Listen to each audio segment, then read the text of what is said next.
بسم اللہ الرحمن الرحیم۔ ایک بزرگ فرماتے ہیں کہ میں ایک بار نصف رات گزر جانے کے بعد جنگل کی طرف نکل کھڑا ہوا۔ راستے میں نے دیکھا کہ 4 آدمی ایک جنازہ اٹھائے ہوئے جا رہے ہیں۔ میں سمجھا کہ شاید انہوں نے اسے قتل کیا ہے اور لاش ٹھکانے لگانے کے لیے کہیں لے جا رہے ہیں۔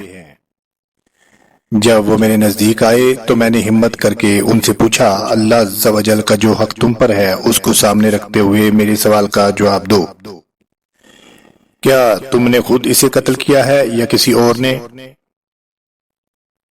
اور اب تم اسے ٹھکانے لگانے کے لیے کہاں لے جا رہے ہو؟ انہوں نے جواب دیا کہ نہ تو ہم نے اسے قتل کیا ہے اور نہ ہی یہ مقتول ہے، بلکہ ہم مزدور ہیں اور اس کی ماں نے ہمیں مزدوری دینی ہے۔ وہ اس کی قبر کے پاس ہمارا انتظار کر رہی ہے، آؤ تم بھی ہمارے ساتھ آ جاؤ۔ میں تجسس کی وجہ سے ان کے ساتھ ہو لیا۔ ہم قبرستان میں پہنچے تو میں نے دیکھا کہ تازہ کھودی ہوئی قبر کے پاس واقعی ہی ایک بوڑھی خاتون کھڑی تھی۔ میں ان کے قریب گیا اور پوچھا، اماں جان، آپ اپنے بیٹے کے جنازے کو دن کے وقت یہاں کیوں نہیں لائیں تاکہ لوگ بھی اس کے کفن دفن میں شریک ہو جاتے؟ انہوں نے کہا، یہ جنازہ میرے لخت جگر کا ہے۔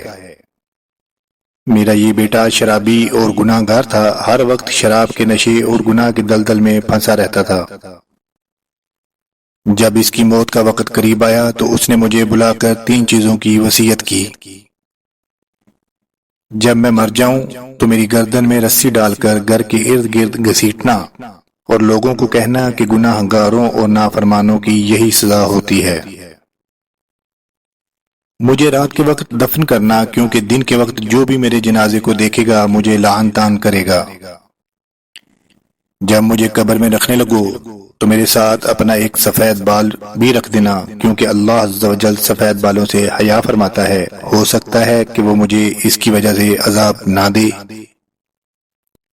جب یہ فوت ہو گیا تو اس کی پہلی وصیت کے مطابق میں نے اس کے گلے میں رسی ڈالی اور اسے گھسیٹنے لگی تو ہاتف غیبی سے آواز آئی، اے بڑھیا، اسے یوں مت گھسیٹو، اللہ عز و جل نے اسے اپنے گناہوں پر شرمندگی یعنی توبہ کی وجہ سے معاف فرما دیا ہے۔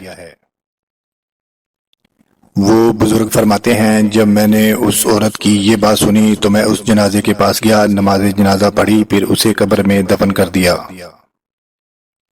میں نے اس کی ماں کے سر کا ایک بال بھی اس کے ساتھ قبر میں رکھ دیا۔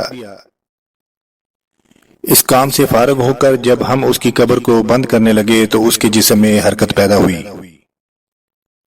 اور اس نے اپنا ہاتھ کفن سے باہر نکال کر بلند کیا اور آنکھیں کھول دیں۔ میں یہ دیکھ کر گھبرا گیا، لیکن اس نے مجھے مخاطب ہو کر مسکراتے ہوئے کہا، اے شیخ، ہمارا رب عز و جل غفور الرحیم ہے، وہ نیکی کرنے والوں کو بھی بخش دیتا ہے اور گناہ گاروں کو بھی معاف فرما دیتا ہے۔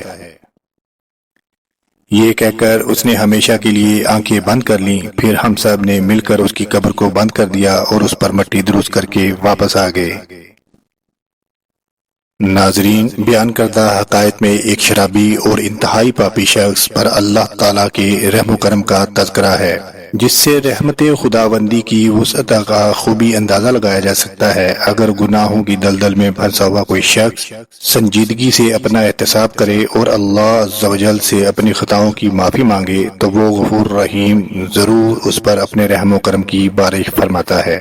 ناظرین، مذکورہ حقائق میں اگرچہ اس نوجوان کی توبہ کا واضح تذکرہ موجود نہیں، مگر مرتے دم اس نے اپنی ماں کو جو وصیتیں کی ان سے پتہ چلتا ہے کہ وہ اپنے گناہوں پر سخت نادم تھا اور ندامت ہی در حقیقت توبہ ہے، جیسا کہ حضرت سیدنا ابن مسعود رضی اللہ تعالی عنہ سے مروی ہے کہ حضور پاک صلی اللہ علیہ وآلہ وسلم نے ارشاد فرمایا، الندم توبۃ، یعنی شرمندگی ہی توبہ ہے۔